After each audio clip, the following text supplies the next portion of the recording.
എല്ലാവർക്കും നമസ്കാരം. Good evening. ഒരുപാട് സന്തോഷം, ഒരുപാട് അഭിമാനം ഈ വേദി നിൽക്കുമ്പോൾ. കാരണം ഒരു 31 വർഷമായിട്ട് ദുബായിൽ വന്നിങ്ങനെ പോകുന്നുണ്ട്, പല പല ഫംഗ്ഷൻസ് ഒക്കെ ആയിട്ട്. പക്ഷെ നമ്മൾ അഭിനയിച്ച ഒരു സിനിമയുടെ ബ്ലോക്ക് ബസ്റ്റർ വിജയത്തിന്റെ സക്സസ് സെലിബ്രേഷൻ ആയിട്ട് ജീവിതത്തിൽ ആദ്യമായിട്ടാണ് ദുബായിൽ നിന്ന് ഇങ്ങനെ ഒരു അതിന് അവസരം ഉണ്ടാക്കിയതാണ് ഇരിക്കുന്ന ഈ 5 പേര്, 4 പേര്. എന്നെ പ്രത്യേകം നന്ദി പറയേണ്ടത് വേണിച്ചേട്ടനോട് തന്നെയാണ്. കാരണം അദ്ദേഹത്തിന്റെ ഒരു വലിയ മനസ്സാണ്. കാരണം ഇവിടെ എല്ലാവരും കൊണ്ടുവരിക, ഒന്ന് ആഘോഷിക്കുക. അപ്പൊ നാളെ എന്തൊക്കെ ടൂറും പരിപാടികളും കിട്ടിയിട്ടുണ്ട്. അങ്ങനെ മൊത്തത്തിൽ ഒരു ആഘോഷമൊക്കെയാണ് ഞങ്ങൾ ഇടയിൽ. നമ്മള് സാധാരണ ബ്രില്യൻ ഫിലിം, ബ്രില്യൻ ഡയറക്ടർ എന്നൊക്കെ, ബ്രില്യൻ സ്ക്രിപ്റ്റ് എന്നൊക്കെ പറയാറുണ്ട്. പക്ഷെ ഈ ബ്രില്യൻ എന്നുള്ള വാക്ക് ഒരു പ്രൊഡ്യൂസർക്ക് അങ്ങനെ ആരും പറയാറില്ല.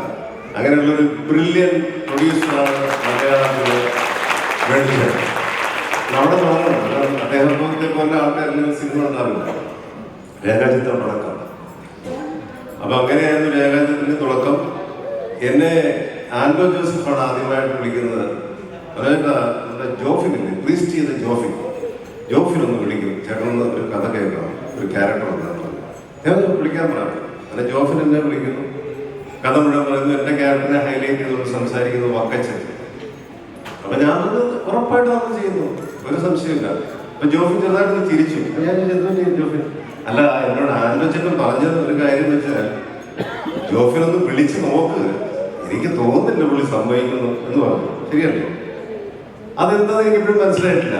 വേറൊന്നുമല്ല, ഞാൻ ചില അപ്രിയ സത്യങ്ങളൊക്കെ മൂടി വെച്ച് ഇങ്ങനെ ചുള്ളനായിട്ട് നടക്കുന്നതുകൊണ്ട് ഇത്തരം ഒരു 65-70 വയസ്സുള്ള ക്യാരക്ടറൊന്നും ഇയാൾ എടുക്കില്ല എന്നൊരു തെറ്റിദ്ധാരണ പൊതുവിലുണ്ട്. ആൻഡ്രോയ്ക്കും ഉണ്ടായിരുന്നു, എനിക്ക് മനസ്സിലായി.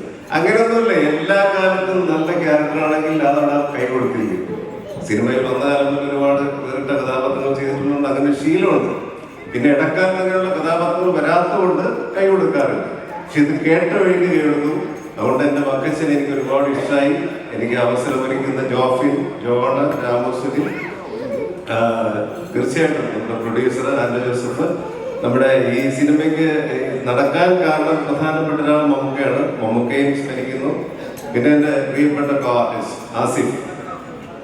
ആസിഫിന്റെ കൂടെ മാത്രം ഞാൻ അഭിനയിച്ചിട്ടുണ്ട്. അതൊരു വിഷമമായിരുന്നു കുറെ കാലമായിട്ട്. കാരണം ദുൽഖറും കൊണ്ട് ഈ പുതിയ താരനിരയിലുള്ള നായകന്മാരോട് എല്ലാം കൂടെ ഞാൻ അഭിനയിച്ചു. അപ്പൊ എന്താണ് ആസിഫിനോടൊരു പടം വന്നിരുന്നത്? അത് ഏറ്റവും നല്ല രീതിയിൽ നല്ലൊരു സിനിമയിലൂടെ എനിക്ക് സാധിച്ചു. എന്റെ ചക്കരയാണ് കേട്ടോ. എനിക്ക് ആസിഫ് എന്നുള്ള നടനേക്കാൾ ആസിഫ് എന്നുള്ള വ്യക്തിയെ ഒരുപാട് ഇഷ്ടമാണ്. കാരണം അത്രയധികം ഞങ്ങൾ തമ്മിലാണ് കുറച്ച് ദിവസങ്ങളെ ഞങ്ങൾ അഭിനയിച്ചുള്ളൂ. കാരണം ഈ സാധാരണ സിനിമയില് വില്ലനായി കഴിഞ്ഞ ഒരു അടി എവിടെന്നെങ്കിലും കിട്ടാതെ ആ പടം തീരുന്നില്ല. പക്ഷെ വക്കച്ചനെ ഒരു അടി പോലും അടിക്കാതാണ് അവസാനം അറസ്റ്റ് ചെയ്ത് കൊണ്ടുപോകുന്നത്. ഇങ്ങനത്തെ ഒരു വില്ലൻ മലയാള സിനിമയിൽ ആദ്യമായിരിക്കും. ഒരു സ്ഥലത്ത് പോലും വക്കച്ചനെ പിടിച്ച് ചെയിൻ പിടിച്ച് പോലും കറക്കുന്നില്ല. അപ്പൊ അങ്ങനെ ഒരു ക്യാരക്ടറൈസേഷനും വളരെ അപൂർവമായിരുന്നു. എനിവേസ് ഒരുപാട് സന്തോഷം. ക്യാമറമാൻ അപ്പു പ്രഭാകർ, എന്റെ ചെറുപ്പം ചെയ്ത ഉണ്ണിലാലുണ്ട്, കുഞ്ഞു വക്കച്ചനാണ് ചെയ്ത ഉണ്ണിലാലുണ്ട്, സെറിൻ ഷിഹാബ്, എന്റെ ഭാര്യ പുഷ്പത്തിന്റെ ചെറുപ്പകാലം സെറിനൊക്കെ അസാധ്യമായിട്ട് ചെയ്തു. രണ്ടുപേരും ബ്രില്യൻ്റ് ആയിട്ട് ചെയ്തു. മേഘ തോമസ്, എല്ലാവരും എടുത്തു പറയാൻ പറ്റുന്നില്ല, ഒരുപാട് പേരുണ്ട്. ഒരുപാട് സന്തോഷം. ഇങ്ങനെയുള്ള നല്ല അവസരങ്ങൾ വീണ്ടും ഉണ്ടാവട്ടെ. ചേട്ടാ വേണിച്ചേട്ടാ, മാളികപ്പുറത്തിന്റെ ഫംഗ്ഷൻ എന്നെ വിളിച്ചില്ല ഇവിടെ. ഞാൻ ഇവിടെ ഈ ആങ്കറൊക്കെ പറയുന്നുണ്ട് മാളികപ്പുറം കഴിഞ്ഞ വർഷം നടത്തി. ഇപ്പൊ ഞാൻ ഇതിനകത്ത് നല്ല റോൾ ചെയ്തിട്ട് എന്നെ വിളിച്ചില്ല. അങ്ങനെയാണ് കഴിഞ്ഞ വർഷം വന്നത്. മറന്നുപോയി. തത്വമസി. Thank you.